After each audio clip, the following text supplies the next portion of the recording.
Hello everyone. तो देख सकते हैं जैसा कि अभी सुबह का 8:30 बज रहा है और हम लोग का ये आज पहला ब्लॉग रहने वाला है एसएससी का स्टडी के ऊपर। तो चलिए शुरू करते हैं, देखते हैं हम लोग का आज का टास्क क्या क्या है। तो आज का टास्क देख सकते हैं हम लोग का जो टारगेट रहने वाला है वो इंग्लिश का पार्टिसिपल पढ़ना है हम लोग को। वोकैब में 14 सेट, वॉल्यूम 1 का 60 वर्ड हम लोग को याद करना है। मैथ्स में टाइम एंड वर्क का 3 लेक्चर कंप्लीट करना है और जीएस में हम लोग को ज्योग्राफी का 2 लेक्चर कंप्लीट करना है। उसके बाद फिर हम लोग को टोटल रिवीजन करना है। उसके बाद फिर अगर इतना हो जाता है तो फिर रात के टारगेट में हम लोग का जो 7 से 10 का जो टाइमिंग है, 3 घंटे का जो स्लॉट है, उसमें हम लोग को इंग्लिश का वर्ब रिवाइज करना है, जो प्रीवियस वर्ब है उसको रिवाइज करना है, जो मैथ्स है उसमें से हम लोग को परसेंटेज रिवाइज करना है, जीएस में हम लोग को हिस्ट्री मिडिवल को रिवाइज करना है। तो चलिए देखते हैं आज कितना टास्क कंप्लीट कर पाते हैं। तो चलिए शुरू करते हैं। तो गाइस हम लोग पहले स्टार्टिंग इंग्लिश से करने वाले हैं, ग्रामर में पार्टिसिपल से।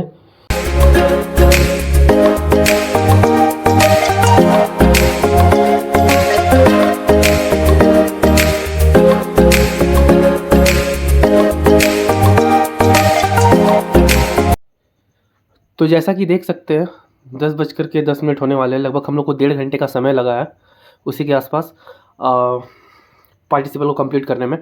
अब हम लोग का जो नेक्स्ट टास्क है वो होने वाला है वोकैबलरी का, जिसको हम लोग वॉल्यूम 1 से कंप्लीट करने वाले हैं। ये रहा हम लोग का वॉल्यूम 1, जिसमें हम लोग का सिनोनिम और एंटोनिम दिया हुआ रहता है। यहीं से हम लोग आज कंप्लीट करेंगे अपना टोटल 60 वर्ड। तो चलिए शुरू करते हैं।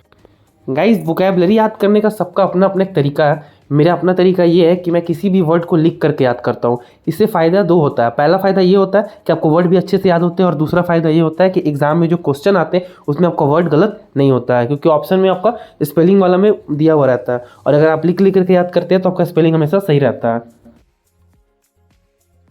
और ज़रूरी ये भी नहीं है कि सारे वर्ड को लिख करके याद किया जाए। जो नया वर्ड लग रहा है, जो थोड़ा डिफिकल्ट लग रहा है, जो बड़ा लग रहा है, बस आप उसी को लिखिए। हर वर्ड को लिखने की ज़रूरत नहीं है।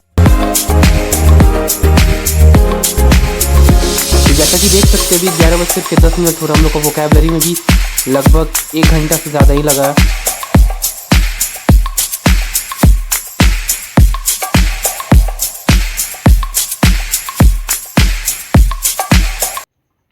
तो फाइनली गाइस हम आ चुके हैं। 12 बजने में बस थोड़ा ही समय बचा हुआ है और हम लोग का शुरू होगा टाइम एंड वर्क, जो मैथ्स में है, जिसमें आज हम लोग को 3 लेक्चर कंप्लीट करना है टोटल।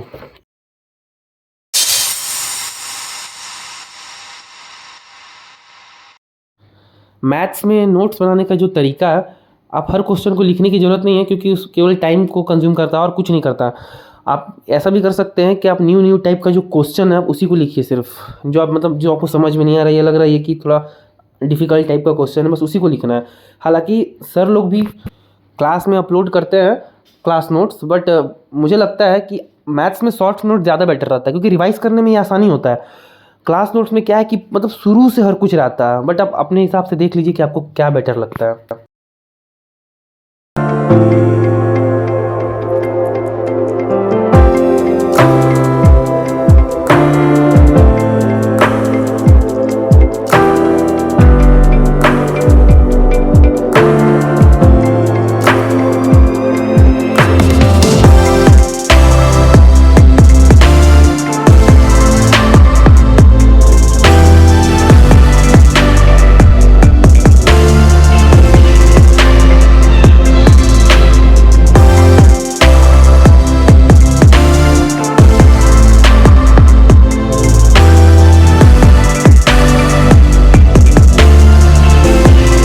और तो फाइनली गाइस हम लोग का मैथ्स भी कंप्लीट हो चुका है। लगभग हम लोग को 3 घंटे के आसपास, 3.5 घंटे के आसपास का टाइम लगा है। तो अब बारी आती है जीएस की, जिसमें आज मुझे नोट्स बनाना है, क्योंकि रात में सोने से पहले हम कंप्लीट कर लेते हैं लेक्चर को, मतलब देख लेते हैं एक, और जब मॉर्निंग होता है या फिर जब मैं जीएस का टाइमिंग होता है उस वक्त हम केवल नोट्स बनाते हैं। तो नोट्स, क्योंकि जीएस का ये तरीका है ना, क्योंकि जीएस में बहुत ज़्यादा रहता है, बहुत कुछ लिखना नहीं होता है उसमें, शॉर्ट नोट्स बनाते हैं। शॉर्ट नोट्स आप तभी बना सकते हैं जब आपको पूरा लेक्चर के एकदम जानकारी है। इसलिए पहले आप लेक्चर को देख लीजिए, या फिर आप लूसेंट भी प्रेफर कर सकते हैं अगर आपको लूसेंट अच्छा लगता है। बट मेरे हिसाब से लूसेंट बहुत ज़्यादा वास्ट रहता है, उसमें बहुत कुछ दिया हुआ रहता है, जितना एग्जाम में पूछता भी नहीं है वो भी दिया हुआ रहता है। बट आप अपने हिसाब से देख सकते हैं कि अगर आपको लूसेंट अच्छा है। स्टार्टिंग में मैंने भी लूसेंट पकड़ा था, बट मुझे कुछ फ़ायदा नहीं लगा तो मैंने चेंज कर दिया, लूसेंट को हटा दिया फिर मैंने।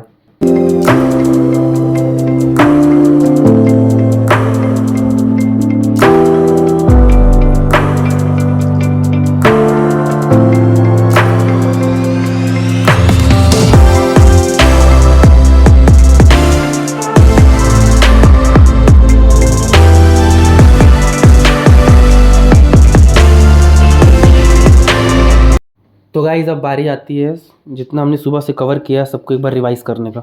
तो चलिए शुरू करते हैं। रिवाइज़ करने में ज़्यादा समय नहीं लगता है, 1-1.5 घंटा 2 घंटे के आसपास में सारा रिवाइज़ हो जाता है।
तो देख सकते हैं जैसे कि अभी शाम का 7:30 बज रहा है और हम लोग का 2 टास्क कंप्लीट हो चुका है।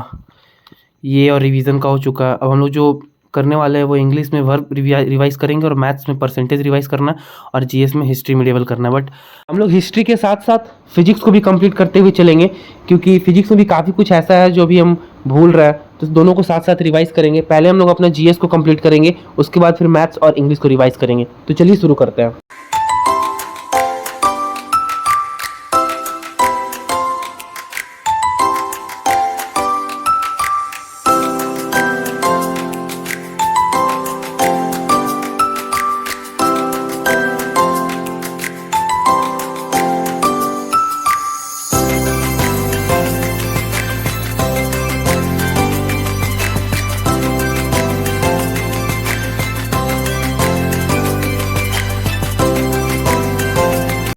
बहुतों का दिक्कत ये रहता है कि मैथ्स में न्यू चैप्टर में जाते ही पुराना भूल जाते हैं। तो उसके लिए कुछ नहीं करना है, कोई आपको पुराने को बनाते हुए या सॉल्व करते हुए चलना है, ऐसा कुछ नहीं करना है। बस आपको देखना है सारे कॉन्सेप्ट को। जैसे कि आप परसेंटेज पढ़ रहे हैं, परसेंटेज को रिवाइज़ कर रहे हो तो आपको वेन डायग्राम देखना है, सक्सेसिव मेथड कैसे यूज़ हुआ, बस उसका कॉन्सेप्ट देखना है और कुछ नहीं देखना। ये नहीं कि सारे क्वेश्चन को सॉल्व करने फिर से बैठ गया, तो बहुत ज़्यादा समय आपका ख़राब होने वाला है। जैसा कि आप देख सकते हैं वेन डायग्राम है, इसका बस हम देखेंगे कि कौन कौन सा जिसमें भूले नहीं है, क्वेश्चन को देखना है और एक एक बार बस दिमाग में लगा लेना है। उससे क्या होता है ना कि चीज़ें फीड हो जाती है माइंड में। अब क्वेश्चन को आप बार बार बनाने लग जाइएगा बैठ के, तो आपका समय ही जाएगा। जैसे कि आप देख सकते हैं इलेक्शन का क्वेश्चन, इसका बस कॉन्सेप्ट देखना है।